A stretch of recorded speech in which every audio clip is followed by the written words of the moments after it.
C'est encore moi, votre frère Kenzo Mukendi, membre de Budapest, pour la deuxième émission. Évidemment, j'ai déjà lancé la première émission. Suivez la première émission dans laquelle nous avons présenté des contradictions, des mensonges, des tromperies du président rwandais Vital Kamerhe.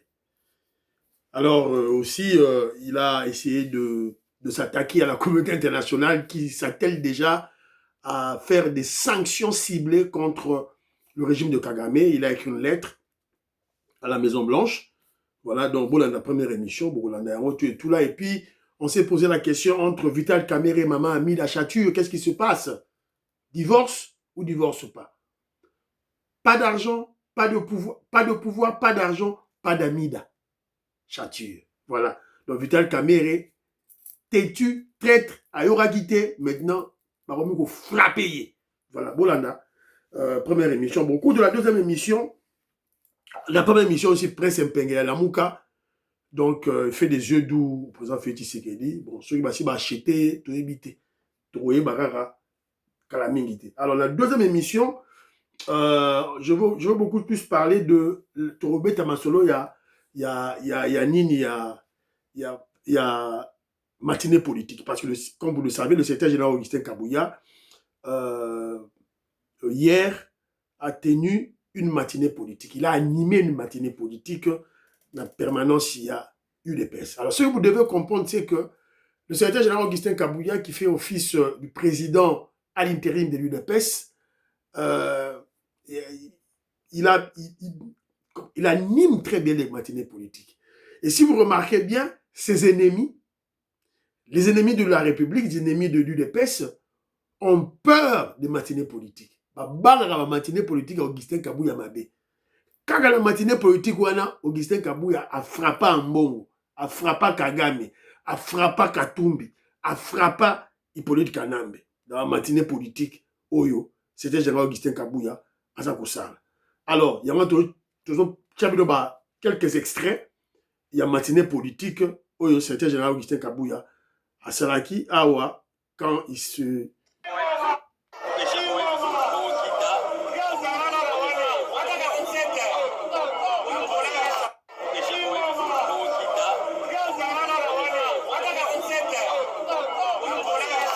Voilà. Voilà. C'était Jean Augustin Kabouya. Toujours mobilisation. Quand il descend à la matinée politique, il est toujours accompagné. Il y a membre à UDPS. En tout cas, bravo, bravo. C'était Jean Augustin Kabouya. Il est là. En tant que permanence à Côte.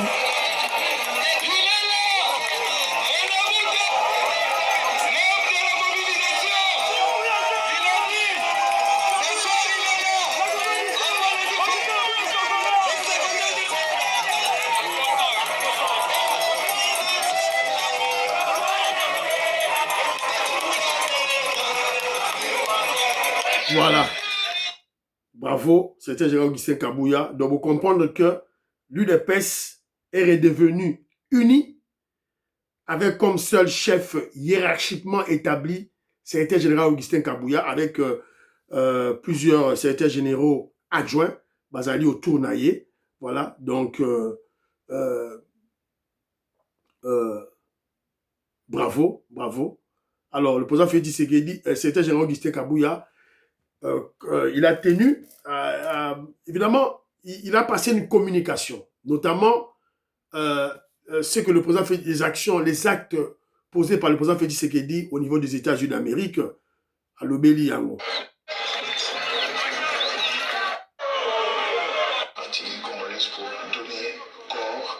Son Excellence Félix Antoine Tshisekedi Tshilombo. Bopetele maboko makasi. Bopetele maboko makasi. Ok, tolanda nano.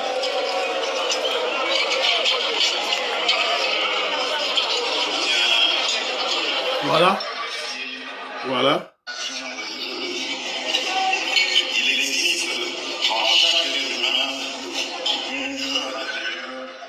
Voilà. Dans le secrétaire général Augustin Kabouya, la permanence, il y a eu des pèses. Tant à la matinée politique, il y a un écran géant, là où maintenant, lorsqu'il parle, bah, image des collègues. Une très belle stratégie de communication. Normalement, bah, il y a eu des pèses. En tout cas, moi, j'ai aimé ça. En tout cas, bravo, secrétaire général Augustin Kabouya. Donc, il faut continuer Ndengwana. D'ailleurs, je vous rappelle que c'était l'ancien parlementaire debout. Donc, lui, a mis ça déjà à Rangé. En tout cas, très bien. En tout cas, bravo, secrétaire général Augustin Kabouya. Alors,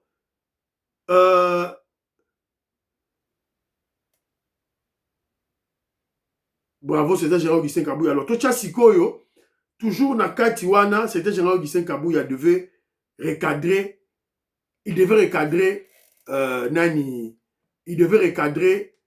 Nani Matata Pogno. Parce que des bêtises au Matata Pogno dans le baki, quelqu'un mukenda lela qui a tout ça, il fallait que ambassadeur na biso, ambassadeur il y a RDC na France. Qu'est-ce qu'il fait?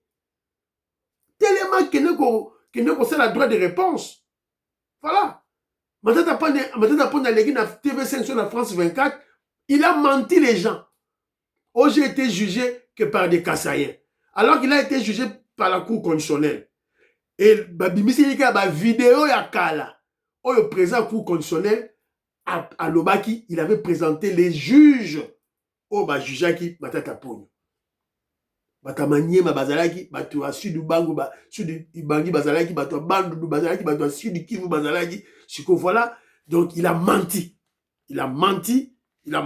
Tout ça, c'est une cabale, une stratégie pour planifier l'épuration ethnique, le génocide des Kassaïens. Lorsqu'on va combattre Félix Tshisekedi de front, sur le plan militaire, diplomatique, politique, communicationnel, bah, qu'on quitte. Ce qu'ils veulent créer maintenant, c'est quoi? La guerre civile. Déstabiliser le pays par la guerre civile. Monter les autres tribus, les autres peuples contre leurs frères Kassaïens. Mais ça ne va pas passer. Ma maman Lorena Note, ma maman Alice Nsona, ma Vietoko Maurice, maman Jeannette Lelo, Parfait Goa, Jolie Sassa, Papine Sassa, Robert Ngimbi. Ils ne vont jamais accepter ça. Bah, on dit mangote. Pour bango baza ba Congo ya ba Congo central ya baza ba Yombe. Ils vont jamais accepter ba boma ba ndeko na bango ba luba. Ba Kassaïen.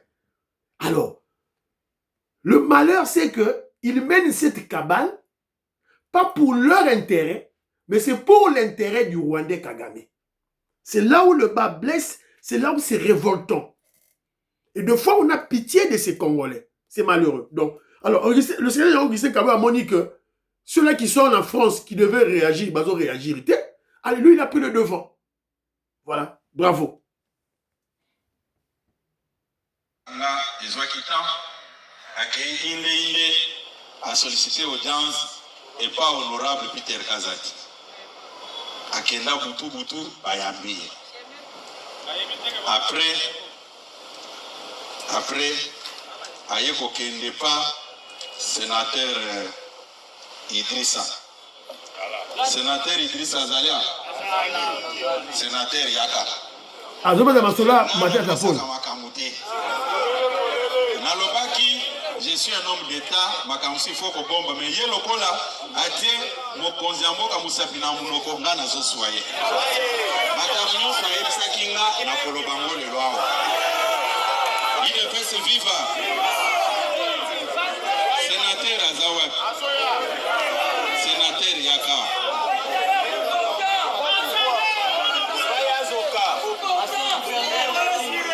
Il est fait viva. Sénateur Azaki ancien gouverneur Namanyem. Bazabatwa, province Moko. Et puis, Alobi a passé par son canal. Pour sénateur Ayob Sangay. Sénateur Yomuto Sengela qui m'a tata audience. Vous avez un micro, il y a sa base Bayoka. Vous avez la place où on a déjà fait. Il peut suivre. Konabiso Matata Pogno. Quand tu as dit ça qui m'a connommé, il y a pas sénateur.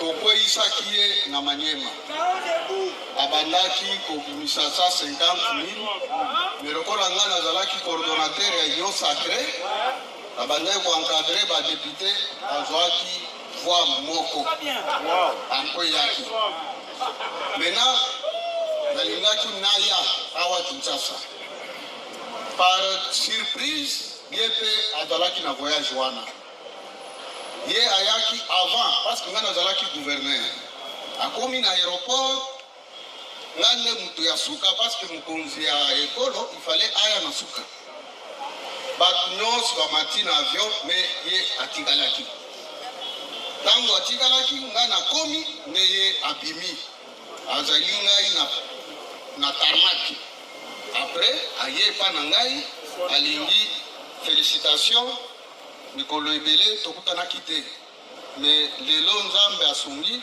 yo okomi éli du peuple nandimi tumati na avion biso mibale na kati ya avion atindi assistant na ye ke nalingi nasolola na gouverneur naboyaki te aye epa na ngai tobandi kosolola alobi ngai naza na makambo omoni poursuite na ngai judiciaire naoluka mokonzi ya mboka tosi tokutani na olenga nkoi nakei ti epai ya Peter Kazadi mokonzi ya mboka apesi ngai akoyamba ngai mais ça fait 2 ans mais yo lokolo oza mwana parti ya UDPS mema ngai epai ya mokonzi ya mboka sala manso po tokutana po makambo oyo elekeli ngai nga nayebisi ye problème eza te me nayebi toza na mokonzi ya parti nga nakomema yo epai ya mokonzi ya parti alobi wana nde suka vraiment mema ngai epai ya mokonzi ya parti mpo nazwa nzela ya kokutana na mokonzi ya mboka. Merci beaucoup. Kingovano sénateur. UDPS viva. Bozomona ke biloko oyo Matata asali auti koloba eza biloko ya soni, eza manque ya attitude ya un homme d'état. Lokola alingai toloba na ba détail nyonso tokoloba ngo na pokwa tango honorable sénateur Idrissa asengeli ye mpona yamba ye ayaka mokolo wana nayebi nayembaka ye na ndako moko boye na Gombe ayaki akobombana aye te tokuta wana te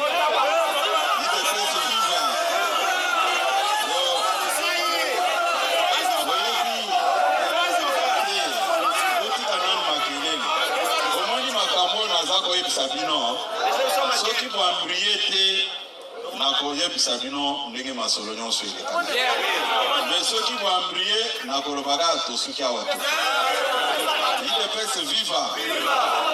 Matata ayebisanga boye Matata ayebisinga secrétaire général ngai naza na posa ya koakompanye mokonzi ya mboka koede ye kotravaye na ye mais ntango na yo te azoloba ke o moi je ne peux pas travailler mais ça c'est la sorcellerie et puis nakoyebisa bino eloko moko Matata ayebi nayebisaki eke ngai nasalaka likambo te sans koyebisa mokonzi ya mboka ndenge nazoyamba yo nasi nayebisi ye bakanga nga na yo foto na telefone na ngai natindela ye po ayebake nayambaki yo ngai naza disponible mpona koservir mboka na ngai derrière mokonzi ya mboka mais kaka makambo ya justice oyo nde eza vraiment kotungisa ngai ye aza koloba yango sikoyo alobi ngai na makambo baza ko poursuivre nga ndenge boza komona boye nga azali kaka simple exécutant ba ordre bano uta likolo eza kondima ya mukolo ozola na malamu tango alobi biloko nyonso wana nga nalobi merci nazwi rapport na nga inde epa mokonzi ayebisi ngai secrétaire général tobunda na mboka oyo pour un état de droit c'est-à-dire ye ayibi mbongo ya mboka justice nano esali mosala te alingi aya kobomba na nsima na ngai ke akomi kotravaille na ngai biloko wana nalingi yango te totala justice ndenge eza kosala mosala na yango oza kolandanga malamu mais chercher à tromper les gens comme quoi il y avait un problème de règlement des comptes. C'est faux et archi faux. Même composition, il y a pour constitutionnel, il y a appelé ça qui a. Et ça, on a tout dit, mais comment d'abord, il dit bien que bamonta eloko na bango moko na liwa katumba mwaki mutu nyonso ayebi ya puisque mutu oyo balobi ke azwaki soki choc makasi na mutu pas même une année mutu ana comme premier ministre mais un premier ministre c'est un centralisateur ya makambo nyonso ya gouvernement mutu ezalaki na choc nde yango ekomi kotravaille sikoyo non nalobi Matata m'avait chargé ya kokende kosengela ye pa mokonzi ya mboka po akoma kotravaille na ye balanda ye te miloko nyonso wana ayebisaki ngai et au moment où je vous parle aza kolanda ngai akoloba ke abisi ba secret d'ailleurs il avait même parlé à mal de son chef Kabila alobaki mabe contre Kabila puisque bangonde bato bandeki kosenga bambongo ya kokanga lonzo ye pe aza komisa yango bayebi biloko nyonso wana mais chercher à tromper l'opinion comme si azalaki sain nasuki wana bomba mabe secrétaire général Augustin Kabouya bomba kate boyoki et le secrétaire général Augustin Kabouya prochainement soko yambi bato aboye bato akalo kwa ba matata ponyo prendre soin qu'enregistrer bango bazana ne belé o ba roya sous ce pas na yo secrétaire général Augustin Kabouya na politique il faut jamais avoir pitié des gens mawa ezate moi na muto aza na politique azate. Il fallait qu'on enregistre ma tête à pogne. Évidemment, nous croyons en ce que le secrétaire général Augustin Kabouya lobby. Parce que nous avons quelque lobby la émission. Ma tête à pogne, sois courage. Mbongo bomoni mbonga bukanga lonzo, ba million nyon soit les bima. Ma tête à pogne, alia peut-être 1 million. Sur 300 millions, ceux qui 200 millions bima ya bukanga lonzo, ceux qui 350 millions wana. Bamatata ponyo baliakaka peut-être que bate 1 million. C'est le cas aussi, il y a un ministre ministre ya transport ya munene comment on est Kiminga ministre nanya libumu munene son kombo Kiminga tout là pour la construction de aéroport de Njili 550 millions de dollars américains bima azwa mbongo yo ça peut ça Kabila et politique Kalambe. Yo ke bata peut-être 500 000 à Pamba. 500 000, ok, bata 1 million à Pamba. Le reste, après ça, Rwanda et Hippolyte Kalambe. Et Hippolyte Kalambe, à son tour, le Rwandais Kabila, na 550 millions, ok, bata avant de payer 100 millions. 400 millions, nyons tout, chez Kagame. C'est comme ça qu'il faisait. Mbonga Bukanga Lonzo, nyons, si Matata Pogno était un homme courageux, il fallait attendre à combo ya Kabila, Hippolyte Kalambe na pesa ki mbongo pas ya Kabila autant, mbongo mususu na pesa ki Kagame autant. Azuna ba preuve à Pessi. Parce que c'est lui qui distribuait cet argent. Rien. Parce que basala pacte satanique. Basala pacte satanique. Bon, on dit tout Rwandais comme ils sont. Kabila a volé de l'argent dans Mboka Nabiso des milliards et des milliards. Kagame est aussi, et ils n'ont posé aucune signature. N'a pas sorti de fonds sur Banon Salamana.